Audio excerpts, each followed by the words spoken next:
Please take your seats as we begin the next session.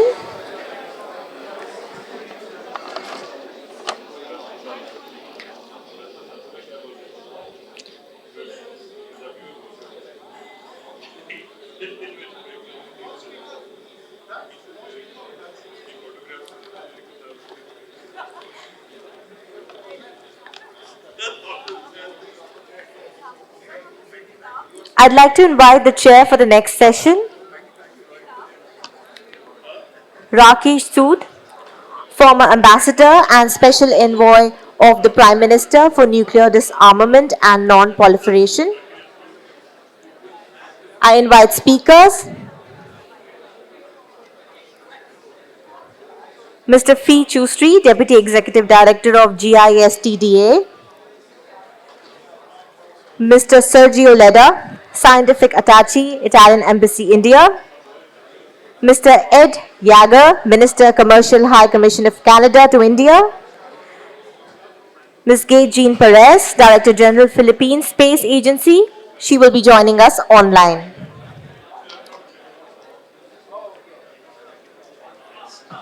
This session is all about Global Space Agency Leaders Roundtable, bringing together global space leaders to discuss multilateral cooperation, trusted partnerships, joint missions, and collaborative frameworks shaping standards alignment and a practical coalition that support a stable, secure, and inclusive global space order. As this session has commenced slightly behind schedule, I request all speakers to be particularly mindful of the time. With this, I hand over the proceedings to our chair. Sir.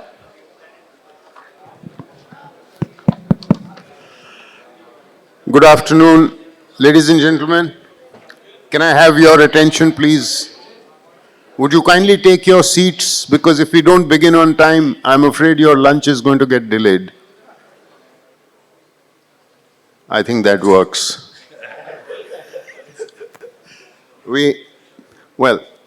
I'm delighted to have the privilege of moderating this session, which is going to talk about the prospects for regional cooperation. That has been a big theme, as we heard in the opening session. And we also have, I think we have one of our panelists who's joining online. One of the panelists is joining online, right? Yes, she's joining. So perhaps you can, maybe we can start with her, because she's been waiting to join for quite some time. But meanwhile, we have representatives from Philippines, from Canada, from Thailand, and from Italy to talk to us about how they see this particular sector and where do they see prospects for cooperation, whether from a regional point of view or bilaterally with India. So, is the lady there? Not yet. So then perhaps maybe we can start with you, Ed. Sure. Since we have just recently repaired our relationships with Canada, had a very successful bilateral interaction, and I'm sure this would be a sector that both countries would be looking at in terms of potential. Over to you. A few minutes. May I use your microphone? Yes, please. Thank you very much, Rakesh. It is indeed a pleasure for me to be here with you today.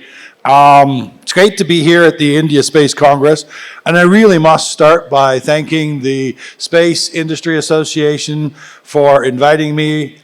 We had a chance to meet a couple of weeks ago and working on building the relationship, and so it's great to be here. And I've been asked to talk a little bit about Canada's capabilities in space and why they what they mean for India and why they matter. And I'll get to that, but I think I want to start with just a little bit of history, because I think that helps to explain how Canada ended up with the particular strengths that we have today. In fact, Canada's space story begins earlier than most people expect. In 1962, Canada became the third country in the world, after the Soviet Union and the United States, to design and launch a satellite. That was something called Alouette-1, a scientific satellite studying the ionosphere, and it worked so well, it kept operating for 10 years beyond its design life. Not a bad start for a country of our size. But from those early days, Canada made a deliberate strategic choice. Rather than trying to match the superpowers across the board, we would become genuinely indispensable in a handful of domains: Earth observation, space robotics, satellite communications, science and exploration, and that bet has paid off for 6 decades. The most iconic example, perhaps, is something called the Canadarm. When NASA needed a remote manipulator system for the space shuttle, Canada built it. Canadarm flew on 90 shuttle missions over 30 years. And when the International Space System was being assembled, Canada contributed a second version of it, and DexTra, a more capable robotic system that today performs maintenance on the exterior of the station, sometimes entirely on its own, in conditions that no human could survive. And these aren't supporting roles. Canada's robotics are genuinely load-bearing elements of the most complex engineering project in human history. And our role in human spaceflight is very much alive. Just 2 months ago in April, Canada astronaut Jeremy Hansen flew on Artemis II, the first crewed mission to travel to the vicinity of the moon in more than 50 years. Indeed, he then became the first Canadian and the first non-American ever to participate in a lunar mission. The crew set a new record for the farthest distance any humans have traveled in space, over 250,000 miles from Earth, and came home safely after nearly 10 days.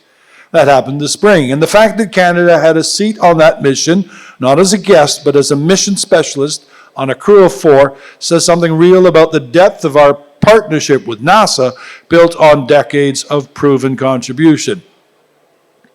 Now, I want to spend a moment on something that sometimes gets lost in the excitement about exploration. Space for Canada is not primarily about prestige.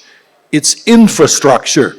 It's how we govern a country that is second largest on Earth by landmass, with a vast Arctic frontier, dispersed communities, and sovereignty interests that no ground-based system can adequately serve. And so our space assets strengthen sovereignty in the north, help secure our borders, support emergency response when disasters hit, advance climate action through environmental monitoring, and bring internet connectivity to remote and indigenous communities that otherwise would go without. RadarSat, our flagship Earth observation constellation, isn't just a scientific instrument. It's a tool of national security, monitoring Arctic ice, tracking illegal fishing, supporting search and rescue, and feeding data to the government departments that manage everything from resource development to disaster response. And this dual-use character of space technology, serving civil and defense needs at the same time, is something that Canada has understood for a long time, and it's increasingly central to how every spacefaring nation thinks about the value of its program. And since 2016, the Government of Canada has committed over $10 billion to the space sector, and that's not prestige spending. It's investment in critical national infrastructure and sovereign capability, and it's backed up by an industry that has returned $3.8 billion to our GDP. And so it's a sector that takes its future very seriously, which brings me to India and to something worth marking. This year is the 30th anniversary of formal space cooperation between the Canadian Space Agency and ISRO. Our first agreement was signed in 1996, and over those 3 decades, the relationship has produced real working collaboration. Canadian photon counting detectors and the UVIT telescope aboard AstroSat, cooperation on RadarSat, calibration, and Earth observation applications. 30 years is a real foundation. But what's happened in recent months feels like something new. Rakesh has already made a very brief allusion to it, but in March of this year, Prime Ministers Carney and Modi agreed on a new strategic partnership, and space was explicitly part of it. The CSA, the Canadian Space Agency, and ISRO agreed to cooperate on Earth observation and to explore joint work on space exploration in quantum technologies with a specific focus on using space-based capabilities to support innovation and disaster resilience. And to turn that commitment into something operational, the two sides agreed to establish an implementation arrangement under the existing CSA-ISRO MOU, essentially a joint work plan to scope concrete collaboration, with a signing opportunity being explored for later this year. And what's driving this is a recognition that Canada and India have genuinely complementary strengths and growing ambitions, particularly in technology areas that will define the next era of space: AI, quantum, and aerospace. These aren't parallel tracks that occasionally intersect, they're converging. And the specifics bear that out. On Earth observation, Canada is developing the HAWC mission, a climate-focused satellite expected to launch, and we're exploring whether India might contribute scientific instruments or data-sharing instruments. On space robotics, India is building towards its own space station with initial modules expected by 2028. Canada's decades of robotics expertise, validated again through Artemis, is directly relevant to those ambitions. And on quantum communications, both countries are investing in space-based quantum technologies, making early-stage research collaboration a natural place to start. And so let me close with a simple observation. Canada and India are not competing in space. Our programs have grown along different axes. India has extraordinary launch capability and a remarkable track record in cost-effective mission design. Canada has world-leading expertise in robotics, Earth observation, and advanced space hardware manufacturing. India's space economy is growing fast, driven by government leadership, private sector energy, and genuine national ambition. And so is Canada's. And both of us are looking for international partnerships that create real value, not just good optics. And so India is exactly the kind of partner Canada has in mind: large, ambitious, technically sophisticated, and focused on the same domains where we lead. This Congress is a good place to say that plainly. I'm looking forward to the conversation this morning and to the next 30 years of Canada-India space cooperation. Thank you very much. Thank you. May I now ask Mr. Phee?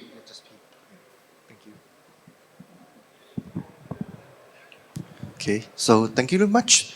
So I'm here today. I have talked with Mr. Moderator. I think I have like 5 minutes to talk to you guys about this thing. And so I will focus and concentrate on why I'm here today. Since this Congress is about collaboration, and I think most of the participants in this Congress, they are from business sector. Therefore, I would like to inform you in rough about Thailand this way. Thailand is in the space business for more than 50 years. At first, we start with the Earth observation satellite system. We receive the signal from all around the world. The direct reception station for that. And after that, we receive even Canadian satellite. Radar Sat 1, this is 2, whatever it is.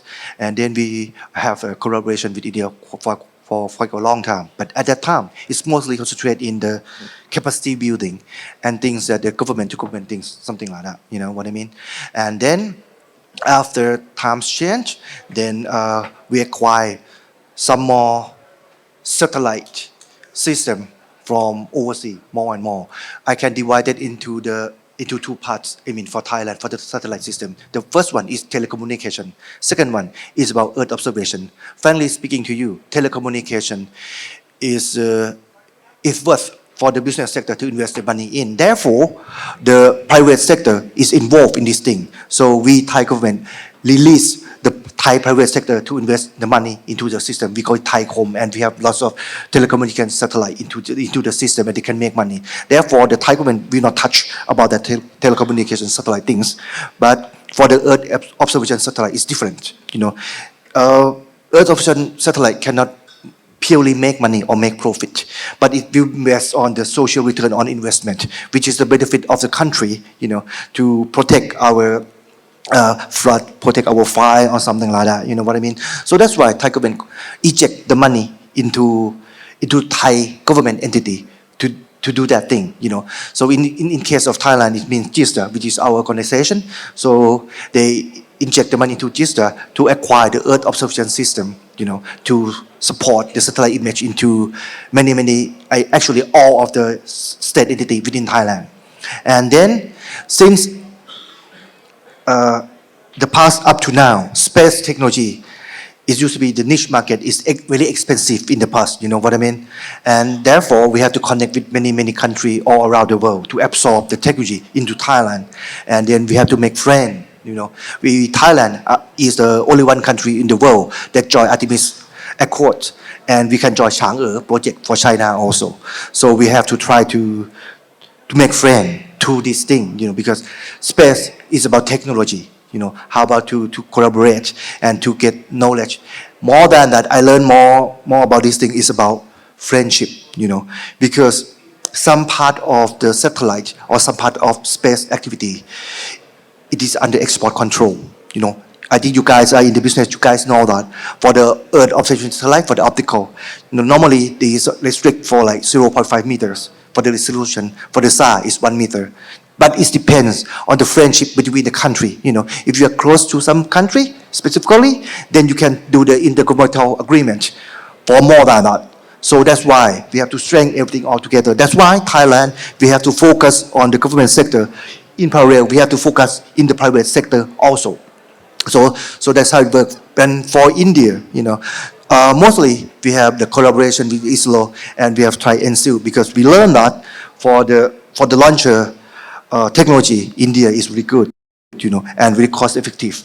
Therefore, we try to use PSLV and other launcher within India. And now since I have come here, and there's a lot of company, that can build their own satellite, something like that. So we would like to explore some more to do something like that, And since India, is how to say, you know how to balance your politics also. If we connect with you, then we can, try to use the launcher that we want. Like India, for the launcher, we can actually, if we can acquire the satellite from one group of the country or the other group of the country, we can use the launcher, Indian launcher anyway. So that's the best part of India. You are in the middle, you are trying to connect everything, and that's why we are here today, to make friends, and then we can do business together, especially in the space sector. So that's what I would like to share for now in the beginning. Thank you. Thank you. I was reading somewhere that you are also looking at a lunar program. You have some projects. Could you tell us a little bit? Because as you know, India has undertaken lunar missions. Yes. And we are planning a manned mission as well. Yes. For the lunar mission now, we are joining. In the morning, I will inform you guys that we have very close relationship with India, and we have close relationship with the Indian embassy in Thailand. Indian even sent our replica of Chandrayaan-3 into Thailand. So now we are trying to connecting to India about the lunar exploration and some more about that. For the Artemis, we have 3 projects to join for the lunar things. And for China, we also joined the Chang'e to send some of our payload to lunar also. So we try to start for India for the Chandrayaan one. Thank you. May I now turn to Sergio from Italy. Yes, thank you very much. I promise the chairman to be very short because your lunch is approaching. And first of all, I want to thank the CAI for this invitation and to take part of this panel. So it could be a little bit boring because maybe I can start to say the long-term collaboration we have with Italy and India on the space sector. Our legacy is quite similar to what my colleague from Canada from Canada was mentioned. So also we launched the first satellite in the 60s, and we are collaborating with India almost 30 years in a very intense way. So it's mainly between the two space agencies, our Italian Space Agency and ISRO. But I would like to move more, because this meeting is organized by an association for companies, more what is coming, what is happening in terms of collaboration between companies. So institutions, they start before, but now company, it's one of the topics I think it's more interesting for this kind of meeting we have today.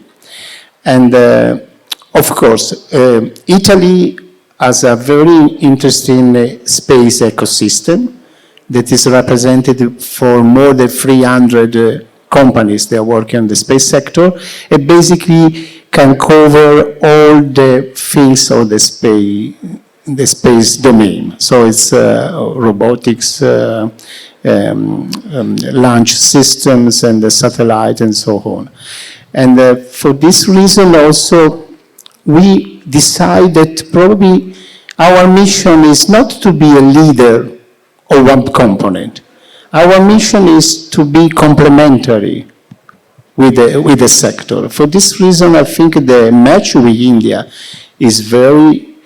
works very well, because we have something that we can complement what India doesn't have in the same level of quality. On the other side, India has some components that are not present in the Italy domain.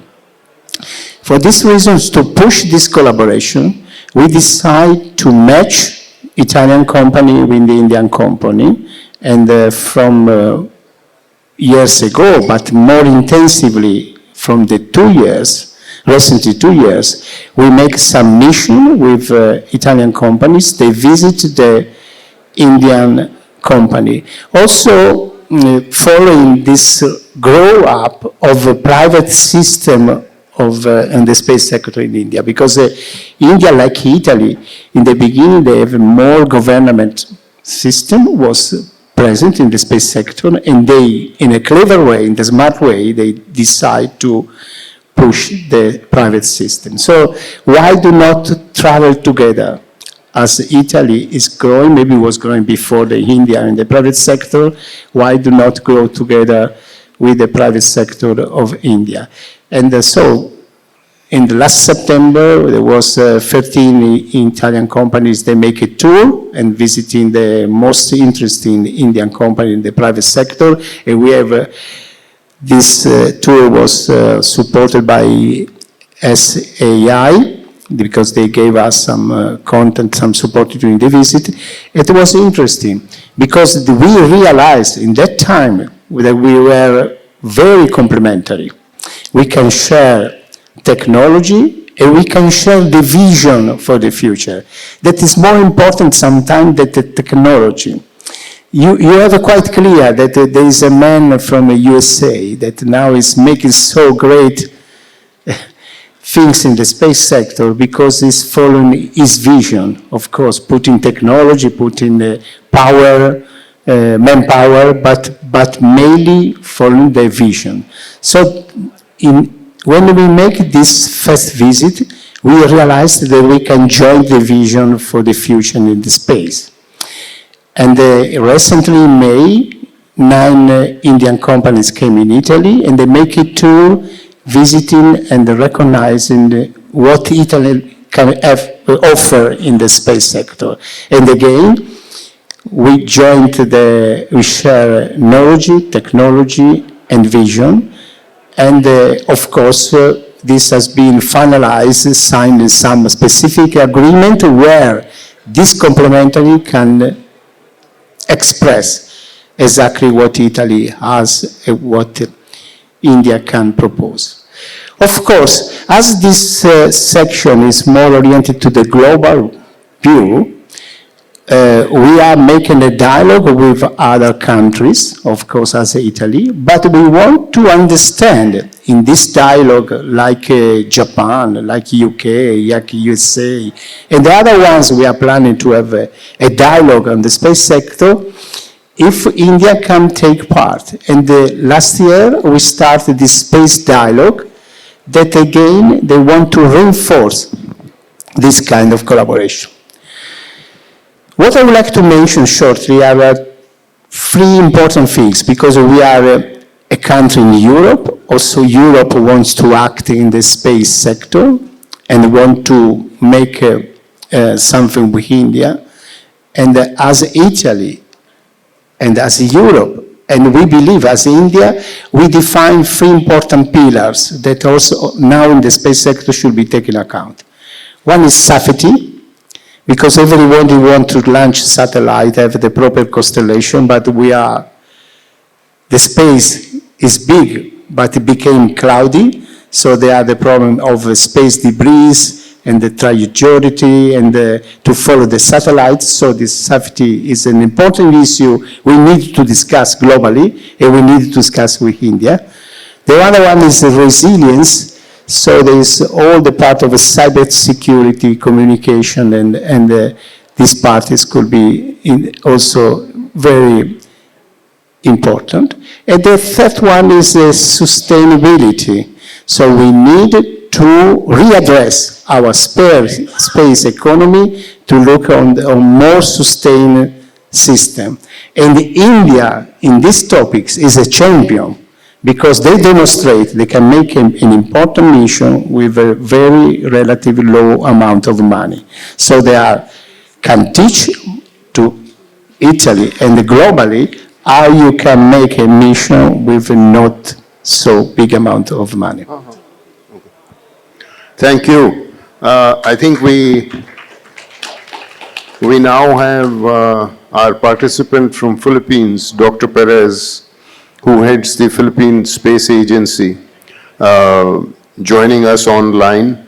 Welcome to you. We had very much wished that you could have been here in person, but nevertheless, Philippines has a very interesting background and a very interesting geographical imperative for space activities, because first of all, it is an archipelago with more than 5,000 islands, so hugely spread out in the middle of a meteorologically challenging environment with a lot of volcanic activity, with a lot of typhoon activity and things like that.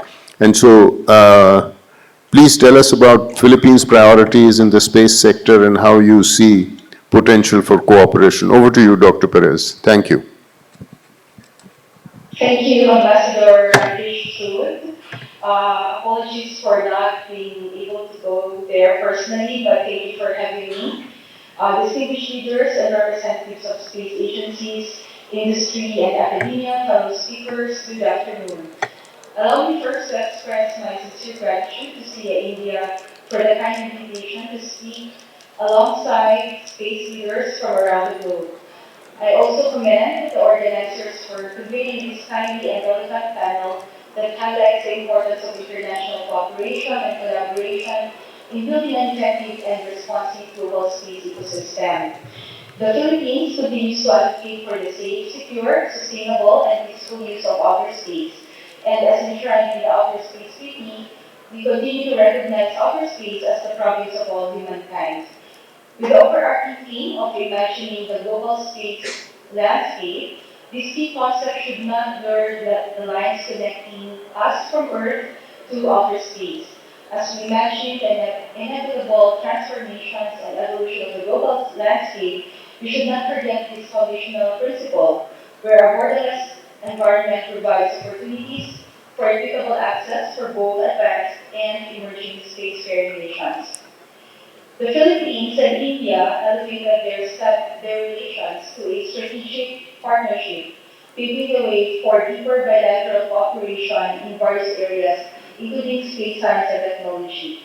Last year, a statement of intent between the Philippine Space Agency and the Indian Space Research Organization, or ISRO, formalized a mutual understanding was signed to formalize a mutual understanding between the Philippines and India in exploring outer space environment with the shared goal of contributing to the development of space science, technology, and its applications across all sectors.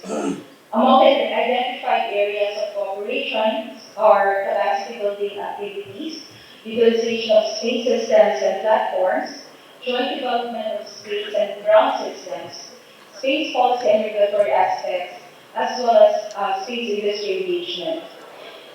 Specifically for space industry engagement, industry associations from our countries have also signed a separate memorandum of understanding to advance joint research, innovation, and co-development in satellite communications, electronics, and related technologies while strengthening collaborative manufacturing and supply chain integration.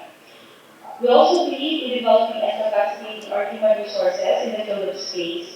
Just recently, we participated in the capacity building course entitled Space Technologies for the Benefit of Mankind, the Indo-African Perspective, which was conducted by InSpace in collaboration with ISRO and the Ministry of External Affairs in India.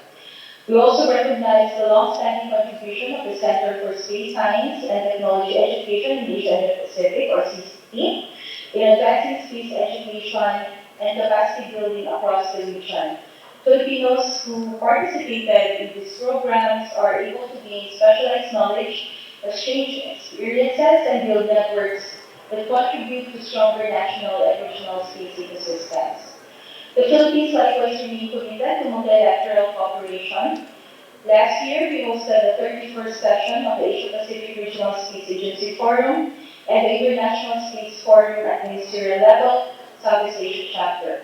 We place high value on these dialogues in advancing and promoting space activities within and beyond the Indo-Pacific region, while creating opportunities to develop solutions to common challenges in space. India is one of the valued partners of ASEAN, and as chair of ASEAN this year under the theme Navigating Our Future Together, the Philippines is pursuing the ASEAN Declaration on Space Cooperation. This declaration aims to reinforce ongoing and future initiatives in regional space cooperation among ASEAN member states, including engagement with dialogue and external partners.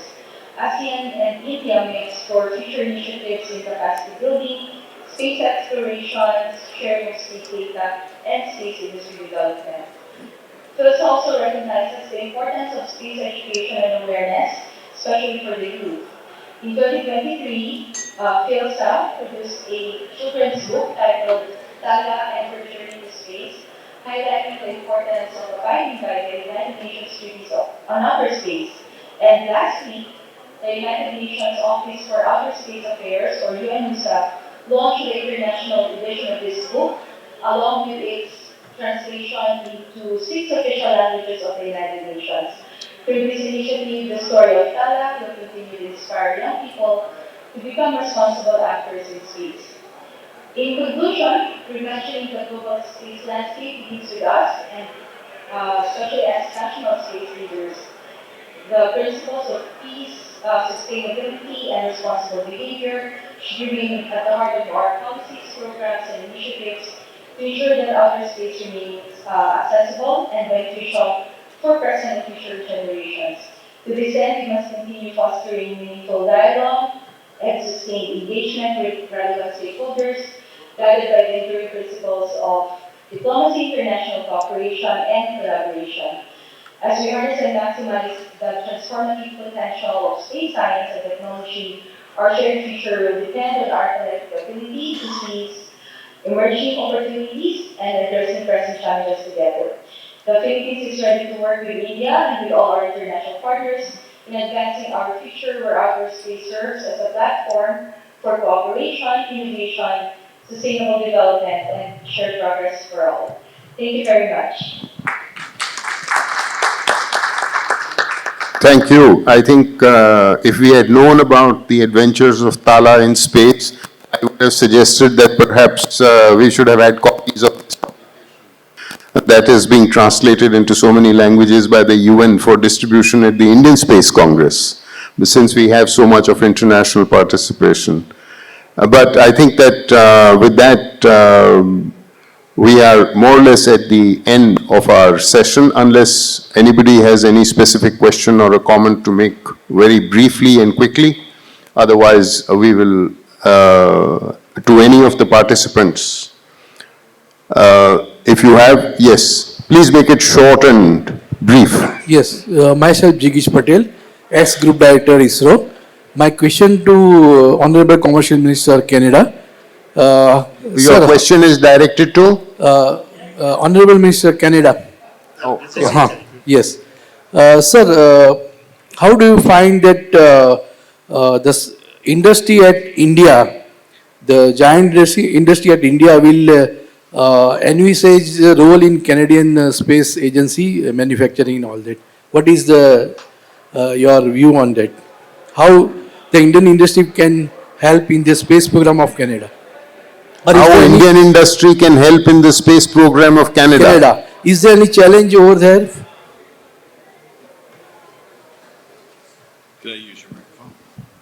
Thank you very much for your interest in specifically the commercial relations that we're trying to foment. The reality is, sir, I wish that they were far more mature than they are, but they're still relatively nascent. I mean, part of it, frankly, I mean, there was a reference to our relationship, government to government issue but even before that, we had COVID. And so for about 5 years, we've not been engaging with India in the way that we should. So it's been difficult, even for the Trade Commissioner Service of Canada, whose job it is to help Canadian companies. And I've got two colleagues, stand up, both of you, please. Lena, who's working with us in Bangalore, and Abhishek, who works for us here in Delhi, are members of the Trade Commissioner Service, and their job is to put Canadian companies together with Indian companies to allow for those rich partnerships that you're talking about to form. I'm convinced that as we go forward, our prime ministers have put so much emphasis on this that as we build up our ability to link companies to company, it will only get stronger. So if you have a specific interest, sir, I suggest you talk to one of my colleagues, because I'm escaping in a few minutes. But absolutely, there are possibilities for us to be working more and more in those areas that I talked about: Earth observation, robotics, analytics of satellite information, all of that. Thank you. Anybody else? Well, with that, I think I'm able to bring this session to a close. Thank you all very much for sticking to time. And I think we are now going to break for lunch. Yes, and I request all the dignitaries for a good photo, join us for a group photograph. So.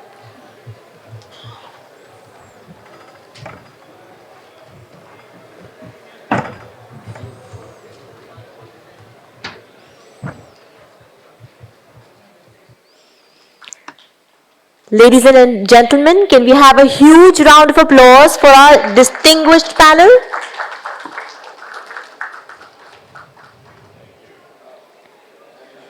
I request the VIPs and the speakers to proceed to the Allure Hall for lunch, and the delegates to please join us for lunch at the adjacent hall. I also request all of you to join or assemble back 10 minutes before the next session starts. Thank you.